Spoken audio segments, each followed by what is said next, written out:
Hi, here in this video, let's discuss the novel Portnoy's Complaint by Philip Roth. To describe the book, it is hilariously funny, boldly intimate, startlingly candid. Portnoy's Complaint was an immediate bestseller upon its publication in 1969 and is perhaps the best known book of Roth. Let's know the complete summary of the book. Philip Milton Roth was an American novelist. He gained early literary fame with the 1959 collection Goodbye, Columbus, winner of 1960's National Book Award.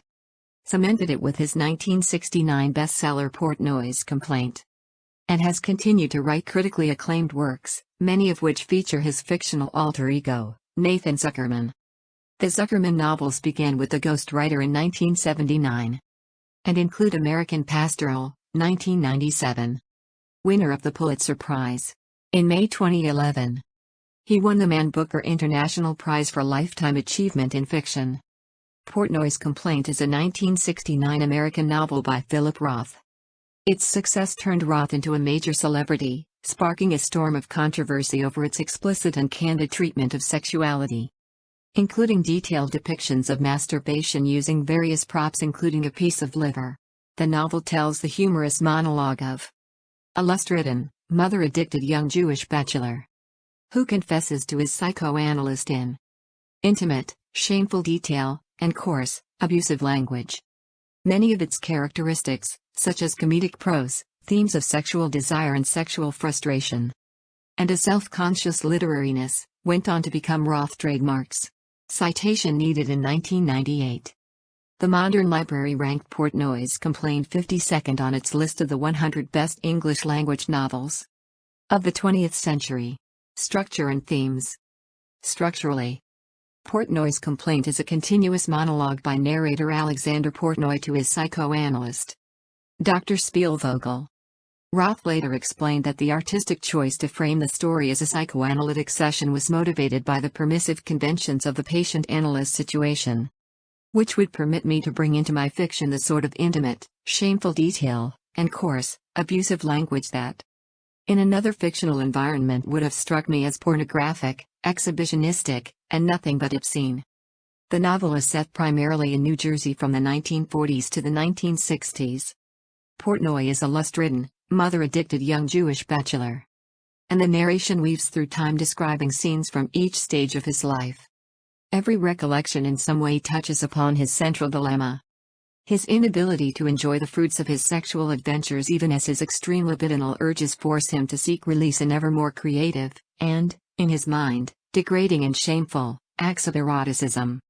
Also, much of his dilemma is that his sense of himself, his past, and his ridiculous destiny is so fixed. Roth is not subtle about defining this as the main theme of his book. On the first page of the novel, one finds this clinical definition of Portnoy's Complaint, as if taken from a manual on sexual dysfunction. Portnoy's Complaint. A disorder in which strongly felt ethical and altruistic impulses are perpetually warring with extreme sexual longings, often of a perverse nature. The title also alludes to the common literary form of complaint, such as a lover's complaint, which typically presents the speaker's comments on being a spurned lover. Other topics touched on in the book include the assimilation experiences of American Jews, their relationship to the Jews of Israel, and the pleasures and perils the narrator sees as inherent in being the son of a Jewish family. Portnoy's Complaint is also emblematic of the times during which it was published. Most obviously, the book's sexual frankness was both a product of and a reflection on the sexual revolution that was in full swing during the late 1960s. And the book's narrative style, a huge departure from the stately, semi-Jamesian prose of Roth's earlier novels, has often been likened to the stand-up performances of 1960s comedian Lenny Bruce. The novel is notable for its explicit and candid treatment of sexuality, including detailed depictions of masturbation using various props including a piece of liver, which Portnoy's mother later serves for dinner. Portnoy's Complaint summary. Philip Roth, a well-known American author, wrote Portnoy's Complaint in 1969. It was a huge success, but it also caused a lot of controversy. It was banned in Australia, and several lawsuits were filed against the publisher, Penguin. The book is written from the point of view of a young, sex-obsessed, Jewish bachelor. Its structure and humor made Roth a big name in literature. A common theme is that religion, especially Judaism, can be very oppressive, and that people have to balance their own needs with the needs of others. Alexander Portnoy is a very stressed-out young man. She is overbearing and strict, and he blames her for all of his sexual blunders and misgivings, as well as his obsessions. His father, Jack, was a soft-spoken man who was always constipated. He did nothing to stop Sophie from running the house. His story is told in a way that can be called frantic, erudite, and stream of consciousness. When Alexander realizes how one memory connects to another across time and sees how certain actions, called insight in psychoanalysis, are important, this is what happens in the story. Tells his psychoanalyst, Dr. Spielvogel, that he is so torn on how to feel about being gay because none of his natural impulses were given a chance to have an outlet while growing up. Because he wants to have a normal family, he is going to the therapist to get help. He knows that he can't do this if his libido is running the show and taking over his life. Hate, he has a big nose because of his Jewish heritage. He would like to get rid of his big ego, but he can't do it because of his nose. He tells the doctor a lot of stories about how he was growing up as a person in the 1930s. It's where he and the author grew up, when Alexander lived in a lower middle-class home. He felt like he was walking on eggshells around his mother. As a child, Alexander doesn't understand why his mother punishes him in many ways. There was no reason for him to be punished for being locked out of the house on a cold day. She would lock him outside the apartment at least once a month. He would bang on the door for hours, begging to be let back inside. Alexander's stories about his adolescence are full of crazy, sexual things.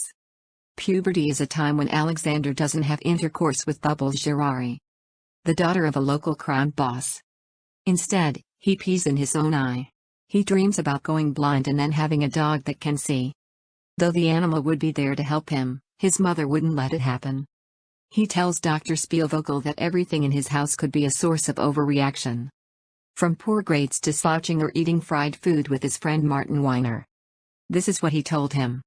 Some other stories about him as a teen include him masturbating with an uncooked liver, having small orgies, and being caught masturbating, on multiple occasions.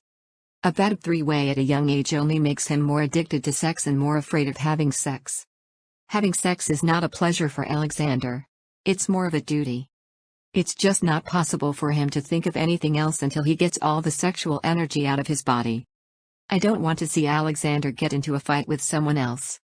These stories, in part, are a response to the strict moral rules of Judaism and the high-achieving Judaic way of life. They talk about the conflict between private and public life, mothers and relationships, and the rules of growing up in a Jewish home. There are two things that make him want to be good, but they don't seem to work together.